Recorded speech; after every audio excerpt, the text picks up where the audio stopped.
Hi everyone, आज आपण बनवणार आहोत भरलेली वांगी, जी माझी अत्यंत फेवरेट आहेत आणि ही माझी आजीची रेसिपी आहे.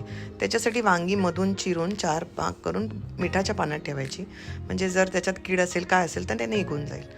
आणि हा मसाला मी बनवला आहे ओला खोबरं आणि कांदा भाजलेला आहे चांगला लाल, आणि त्याला मिक्सरमधनं काढलं आहे. आणि मग त्याच्यात लाल मसाला, हळद, हिंग आणि आपलं गरम मसाला आणि मीठ, गूळ, कोथिंबीर आणि बारीक चिरलेला कांदा घालून त्याचं छान मिश्रण तयार करायचं. आणि ते मिश्रण आणि मग आपण आपल्या वांग्यामध्ये भरायचं आहे. कढईत एक छान पॅन घ्या, पॅनमध्ये तेल घालायचं आहे. गरम झालं की त्याच्यामध्ये मस्त जिरं घालायचं आहे, जिऱ्याची आणि बारीक कांदा थोडासा घालून त्याची फोडणी द्यायची. आणि मग हे ना वांगी भरायची. या वांग्यामध्ये तो मसाला जो मी बनवला आहे तो मसाला त्याच्यामध्ये भरून एक एक वांग त्याच्यामध्ये छान आहे 4 फोडी केल्यात मधून, आणि त्याच्यामध्ये तो मसाला भरून आपण हे वांग छान त्या तेलावर सोडायचं.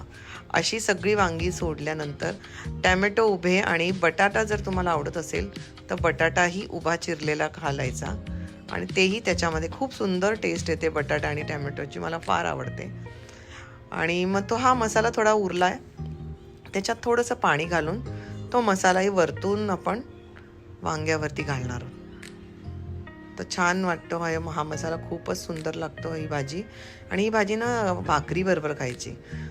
मला नाचणीच्या भाकरीबरोबर ही भाजी खूप आवडते, तर भाकरीबरोबर खूप छान लागते. हे बघा, असे बटाटे घालायचे, टॅमॅटो वरतून घालायचे आणि ही छान वाफेवर स्लो गॅसवर शिजत ठेवायची. मस्त छान वांगी लगेच शिजतात, ह्याला काय वेळ लागत नाही. आणि एक 15 मिनटात तुमची भाजी ही रेडी होते. मस्त भरलेली वांगी बघा किती ह्याला जास्त फिरवू नका चमच्याने, नाही तर ती वांगी तुटतात. तर छान तशीच छान राहून दे, कारण तिचं छान आहे बघा, किती छान अख्खीच्या अख्खी आहेत ती. आणि मस्त भाकरीबरोबर, गरम गरम भाकरीबरोबर ही खा. ही रेसिपी जर आवडली तर प्लीज कमेंट करा. कमेंट का नाही करत?